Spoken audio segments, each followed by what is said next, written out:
to create something is to try touching eternity. Yeah, imagine a guy sitting in Chennai who has no connection to the film industry. To make a film, any film, is like moksh. It's like end of life. He is Aamir Khan and he's got a trust of his audience on him, right? Reputation and a trust and the love of an audience who says, whatever Aamir sir does, he does from his heart. It's only a person with power who can make the powerless comfortable. It is a senior person who has to make the junior feel very comfortable. We have a lot of love, but what we don't have is conversations. We feel that conversing with somebody means we are fighting with them. If I can have a conversation with you and say that, hey dude, did I hurt you? I'm so sorry, I didn't mean to. Yeah. No, you said that, blah, blah, blah. Conversation is actually very easy. Hey guys, I'm Shravan Shah and today I'm going to be having a conversation with the super talented RS Prasanna in the house. What is up? How are you doing? I'm doing fine. See, I told you, I think that energy. You told me. Was the I love heads up it. good enough? I love it. Yeah? I okay. love it. What I'm going to do is I'm going to actually take you back in time. Okay. To begin this conversation. And I'm going to take you back to somewhere in 2012-11. Yeah? Your first film. Wow. Okay. Tell me, how did that happen? Like, did you always wanted to be a filmmaker? Like, how did that happen? Let's start from there.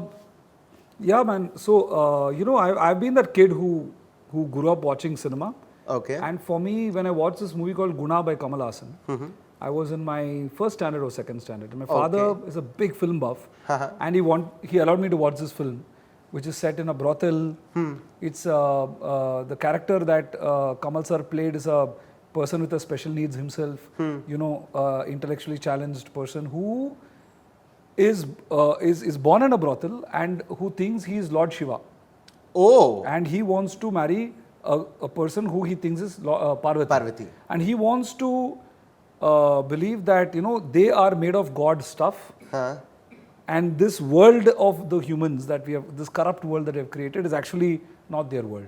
So imagine watching that movie in my first standard. What an impact it must have left you. And my dad, kudos to him. Yeah, to let you actually watch a film like that at the age that you were. Yeah, and luckily there was no, it's a Kamal film, so I didn't even know that it was a brothel. I thought it was a girls' hostel. Wow. So it was innocence. Love that innocence is what I think has remained. And so after that movie, I felt, I don't know what is this thing called, but this is what I want to be inside, So ever since I've always, then I realized it's called a film and then blah, blah, blah. But that feeling I got in the theatre, watching films like that and many other films, even Jurassic Park later. Yeah. And I remember so distinctly coming out of Jurassic Park and then looking at the world and like, oh, there are no dinosaurs here or what? Yeah. But listen, to this feeling that you spoke about, I think good cinema does that to you because it does that to me. And my friends keep telling me this, that how do you judge if Shravan has liked a film or no? Is if Shravan keeps on talking about that film for a week straight and he becomes a character from it, he's like the film. And it happens with me and it's not a very conscious thing. It's a very subconscious thing that happens with me. Okay. Did you also go through a similar feeling that this is happening to you? So Gunaa, I was like constantly mimicking that guy who Kamal played, and a lot of films like that do that. Yeah. And that's what you hope for. That I think yesterday I read a lovely quote which said that to create something is to try touching eternity. Wow. So you try to, we know we're all mortals, right? Yeah, we are all perishable. We're all mortals. Then how do you reach immortality? Yeah. You try to reach immortality by creating something. Yeah. And I often tell my wife that as a man, I cannot create life. Yeah. Women can do that. And many men mistakenly feel they create life because they give the sperm, which is not, So I told her that somewhere it struck me that as men, we don't create life. So we try to create other things. Yeah. Either we create violence or we create art. Very well put. Wow. Damn. This really took me, wow. The man just giving quotes by quotes loves it. It's your energy, dude. No, but listen to what you actually said. Now that I actually think of it, as filmmakers also, okay, with the work that you all do, हमेशा कोशिश तो यही रहती है, right? To make something that is going to be talked about. Correct. And that impact probably that as Kamal sir's film left on your life, you want to do that with all your films. Correct. Okay. So when the first film happened, of course, while you were writing it and all of that, was that somewhere lingering in your subconscious that, hey, while I'm making my first and all of that, I want to capture this feeling? Yeah. That was there? Yeah, the constant effort is there. Of course, one is aware that, a movie like Gunaa in my life will come maybe much later. You know, one kind of wants to go through the steps of that, right? Like, I never imagined, for example, that I'd ever sit across Aamir sir. Yeah? Yeah. It was not even in my wildest dreams. Why? Yeah, imagine a guy sitting in Chennai who has no connections to the film industry to make a film, any film, is like moksh. It's like end of life. अभी हो गया, निर्वाणा हो गया, इसके बाद क्या हो सकता है? जी. So when that first film happened, then everything else is a bonus, dude. Wow. Think about it, right? Yeah, which is true. Yeah. I get you actually. And constantly when I have any of those moments when I feel lost in a film or I feel frustrated, I would just remind myself that this is what you prayed for. Yeah. And there are a million people out there working in IT companies and other places, aspiring filmmakers who don't have the privilege, like you, to complain, I have only 5 minutes to do a shot. Yeah. Bugger, you have 5 minutes to do a shot. That guy is not even on a film set. Yeah. So just suck it up, go do your work. Yeah. So on those days when you feel, you lose perspective, right? Because it's heavy work and then you take a step back and say, no man, it's a blessing, Yeah. So just be kind to people, just give them that positive energy, just push them and say, hey, we got this guys. When we come through this, we're all going to laugh about it. And you need to be the guy who kind of keeps that positivity going. Yeah. I'm going to touch upon this topic, but what I'm going to also touch upon is something that you also said right now. I don't know if I'm answering your questions. You absolutely are. Don't worry. If you don't, I'm going to ask you. I will take you around the bush and ask you the same thing again. Don't worry. You direct me. I will direct you. So to what you also answered is, you never thought that you'll sit across Aamir Khan. Never. Now, knowing Aamir, okay, he's that one man, he will test you and test you and test you till he feels, because he's a perfectionist, right? Were we tested?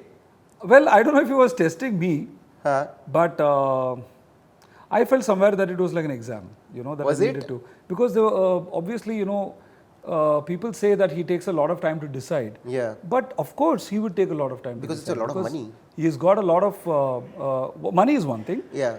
But he is Aamir Khan and he's got a trust of his audience on him, right? Reputation and a trust and the love of an audience who says whatever Aamir sir does, he does from his heart. Yeah. So unless he's 100% satisfied, he's not going to let it go. Yeah. So I often, Aamir sir says this beautiful line. He says 2 lines which is so beautiful. He says, Prasanna, the film is above us.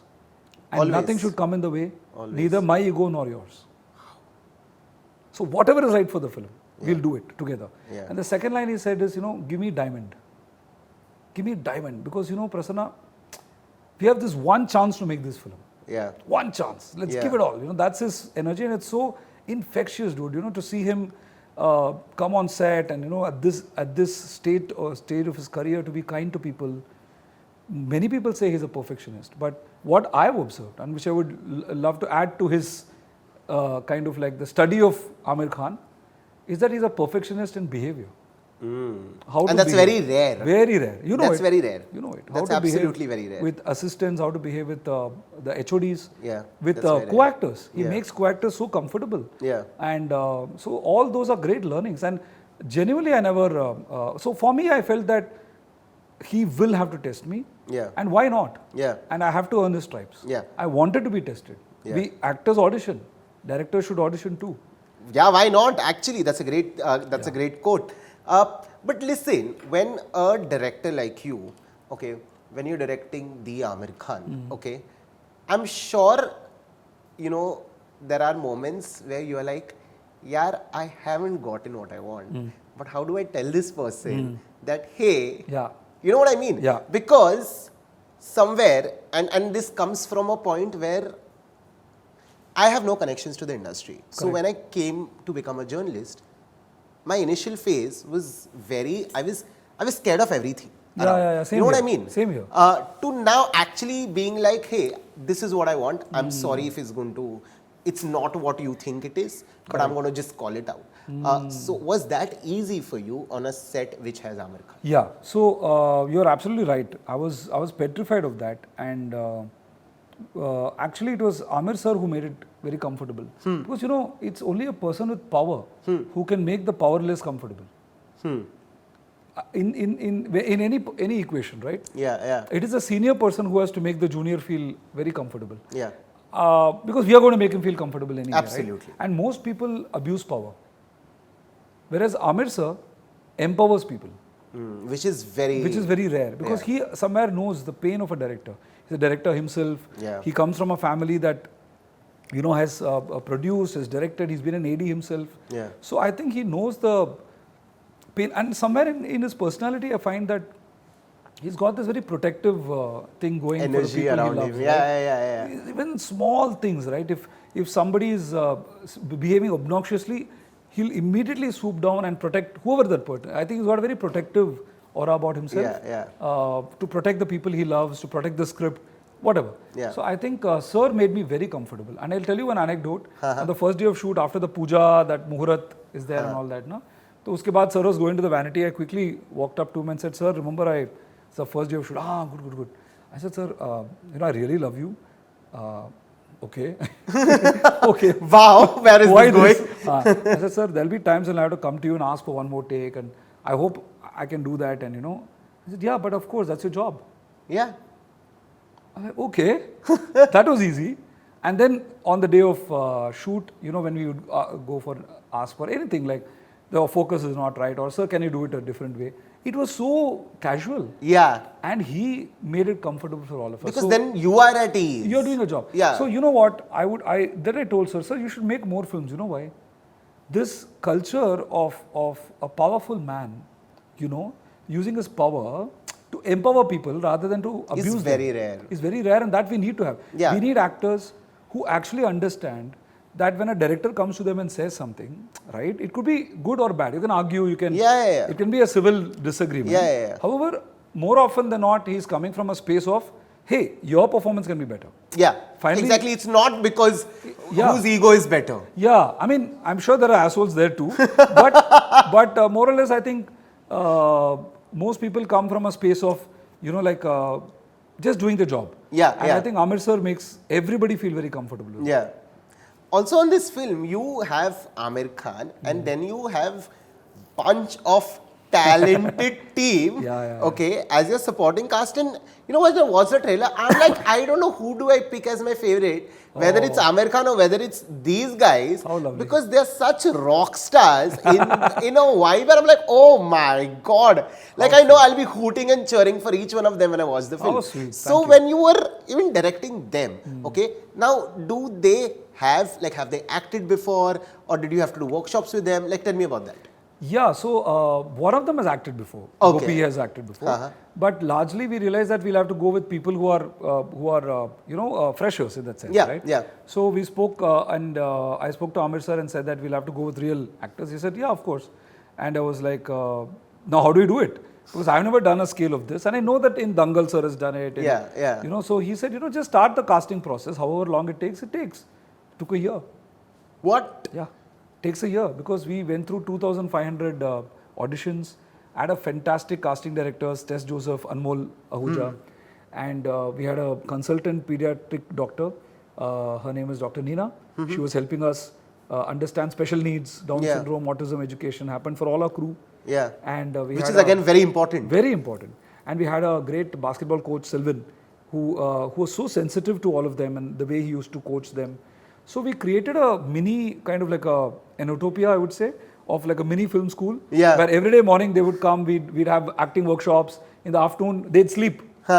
We had like big beds and daris made. We had lunch together. It was like a family. Yeah. Then afternoon, in the evening again, they'll go for their basketball. My AD, my DA, Pavan would take care of them. Their parents would be there. It became one big family of... Wow. It was a pleasure, man. I mean, I love workshops, I love teaching, acting. Manoj Sharma is another person I have to mention. He was the acting teacher for them. He did 10, 15 workshops. So, energy was just brilliant. Yeah. And when and Aamir sir was so supportive. Wow. Like when I would feel, कि sir, 5 मिल गए, 6 के लिए time लग रहा है, हाँ तो करो ना, उसमें क्या? Like, oh, this guy is just giving so much time. But do you realize he spoiled you now? He has. Now you're spoiled. Absolutely. Because now the next thing that you make, and you're going to be like, oh my god, why? Aamir Khan, can you please come back? It's going to be that for you. Of course, okay, to another thing that you had mentioned in your answer before, was, somewhere you have to keep everybody's energy together, right? Yeah. Because there's a reason why they say a director is the captain of the ship, because you have envisioned this entire thing very differently. Yeah. Now, when you are dealing with a film, let's say like Sitaare, where there's not one thing, there is sports, then there is, there are these rock stars, then there's Aamir Khan, and then there is this long wait. So it's like you made it difficult for yourself. I have no idea why would you do that for yourself, but good job that you did it. But when you do all of that, when R.S. Prasanna goes home, does he ever sit down and be like, why God, why? Why did I do this? Or does he go like, okay, we're done today, let's do better tomorrow? Which one is it? There would be moments when one feels completely distraught. And that usually happens when you're early on in the rehearsal process, when you're trying to find the film, find the tone of the film, when you're experimenting. And that time you feel, more than anything else, you feel you don't know what to do. Because when you have Sitaare, for example, we got all our Sitaare in place, we have the workshops. And workshop is a process of discovery for the director too. A lot of people have the wrong assumption. Yeah. A lot of people have the wrong assumption. And some of the younger directors also come to me and say, sir, how do I convince an actor to do a workshop? I said, tell him that I need a workshop for me to figure out what to do. Can you please help me? Wow. Because a workshop is not for the actor. Workshop is for all of us. Yeah. See, unless I see my actors, without any pressure of time, trying out 10 different ways of doing things, I need to see it. Then I know, oh, okay, this is working, this is not working. Yeah. I also discover the tone of the film. Yeah. So when it's a privilege to do workshops, and also it's a director's journey. We often forget that. Yeah. So then I will be like, okay, some days I would feel that I don't know how to direct this scene. Then with experience, you know that, okay, you have another day, you have another day, you have another day. You keep going. Ideally, you do this well before, like 6 months before the shoot. So you're not stressed. You don't do this on set. When everyone is waiting, like, I don't know what to do. So when you do this aram se na, when you have enough time, then it becomes a joy. Yeah. That you're discovering something. Right? You're searching for that magic. That magic, trust me, 1 day, 2 day, 3rd day, 5th day it comes.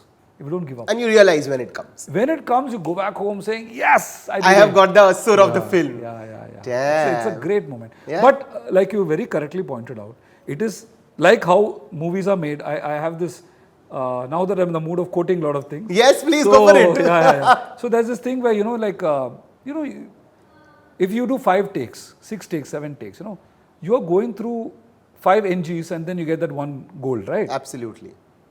So a director actually sees 90% of the wrong way of doing a film and the 10% of the correct way of doing a film, right? Yeah. But if you don't do these 5 takes, how are you going to reach that? That's true. So I think you as a director and Aamir sir as a producer, he does that constantly, that you have to enable an atmosphere where everybody feels safe to fail.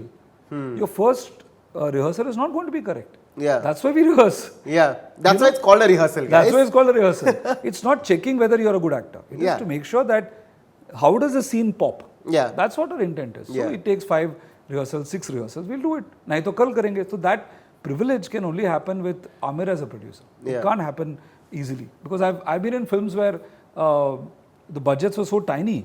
Right? Yeah. Our hearts were bigger than our budget. Look at the man just giving quote by quote. Love it. Okay, the last one coming your way. The one thing that's very evident through your filmography is you are not here to be just another filmmaker. You are here to make a mark, and it's very evident. And you, somewhere deep within your heart, know it.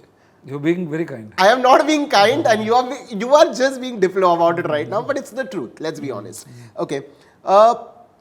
How do you manage to actually pull out subjects like these and you're like, hey, this is what I want to do now. Like your first film itself, I'm like, did he just do this? Thank you. Because it's a conversation that, it's a very men's locker room conversations, right?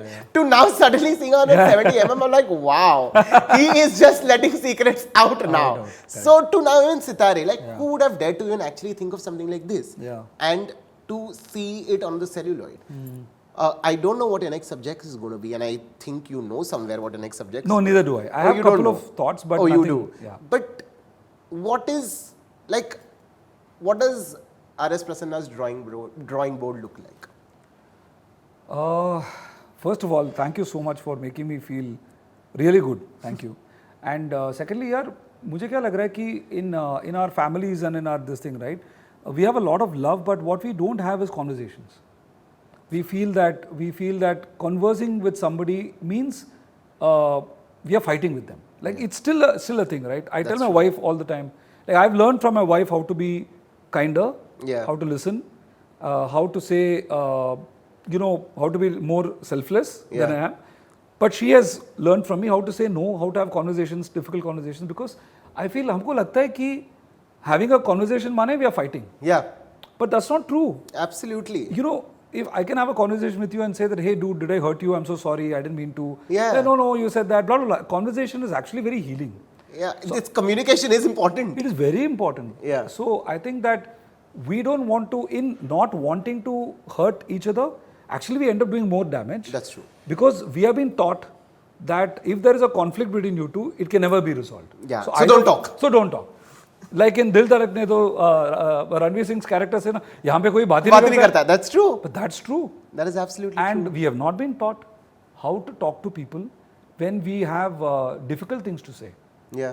We should be. I need to teach my kids how to go up to a bully and say that, you know what, I'm not okay with this behavior. Screw you. Yeah. Absolutely. So we don't know how to talk those things. We feel that conversation mane everything is good then. Yeah. But that's not true. Conversations have to happen. So I think somewhere as personality, I used to be that Ranveer Singh in Dil Dhadakne, who used to be the guy who used to ask obnoxious questions and shut up the whole. I'm like, what happened? But this is a truth which everyone knows, and I'll be like, get out. Please leave. Yeah. So there was that thing in me, and I used to be the guy who, for example, if there's a story discussion happening in theatre, this happened in Chennai. There was a beautiful play they were trying to read and all that, and they said it's a big play, and everyone we read the play. I didn't like it, so I was a kid. I was a kid who said that the theatre director asked, "So tell me how's it?" Like, oh, it's great. I think it's terrible. What? But what a guy! But you asked for I love you and I want to give you my honest opinion. Yeah. Right? He said, but it's written by a great guy. I said, so what? I mean. Yeah, what is bad is bad. You asked me and being honest. I might be wrong. Yeah. Like you can tell me I don't agree with you, but you can't tell me not to voice myself, right? So I think that was always a part of me, and that naughtiness in me to kind of shock people came out in Shubh Mangal. Yeah. Because I think everybody wants to talk these things. They're just kind of afraid to. True. So when kind of cinema does that, it's very cathartic. Yeah. But you have to do it with a lot of love and humor, and you should not be high-handed about it. Yeah, and emotions. A lot of emotions. Because I got one of the most touching letters I got. I mean, not letters on Insta or something. Message after Kalyana Samil Sadham. The original of Tamil, Shubh Mangal was that one girl wrote to me saying that I wanted to get married to the guy I love, but somehow it didn't work out. So finally now it's been many years. I've kind of reconciled myself to an arranged marriage, right? And I've given up hope until I saw your film. I now feel after your film that even in arranged marriage, I can find a lover. I mean, I never anticipated that being But that's the magic of cinema, right? You can never anticipate what might, touch somebody. And that is so true. So I felt that cinema can also heal, and cinema can, apart from entertain, Absolutely. Because I think there are a lot of times I sit down today and watch a lot of films just to heal myself. And same is with music, right? Like it does. And I think that's one of the reasons why art is important in the society that we live in. And we need directors like you to come and shock us and surprise us all the time. Thank you so much for this conversation, because this is one of the nicest conversation, and this is one of those conversations that I'm going to take back with me, and there's a great learning in this one. So thank you so much for this. Thank you. All the very best for Sitaare Zameen Par. Like I said, this one looks like a bunch of rock stars came together to make something, and we're going to see the madness on the celluloid. Yeah. If I may, I'd like to talk about one thing which I think a movie which would have touched you also is Taare Zameen Par. Yeah. Right? So Taare Zameen Par was that film for me. And like all of us, it kind of was a therapy for us. Yeah. So Taare Zameen Par, I remember bawling my eyes out in the theatre and just hiding myself and thinking that, people, and then look back, everyone was crying. Like, baad mein gaya. Let's all cry together. Yeah. Just this thing that all of us, and then we used to go home and tell, go for that film, it's going to make you cry. Yeah.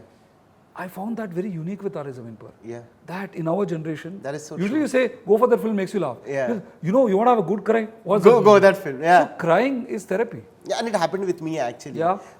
My life was absolutely that of Ishan Awasthi. I'm sure. All of us. Yeah, in because many my ways, yeah. no, because so my teeth were exactly like him. Oh. I was bullied in school for those, and so everything about sits for 2 minutes. I'm like, where is the director? Is he around me, filming me right now? Because Is it he's literally put my story out. I'm not okay with this. But yeah, that's for another therapy interview, guys. You can come back for that. But this is about the man, the legend himself, R.S. Prasanna. Thank you so much once again. Hoping to see you super soon with yet another rock star of a film that you'll make, I know, very soon. Thank you.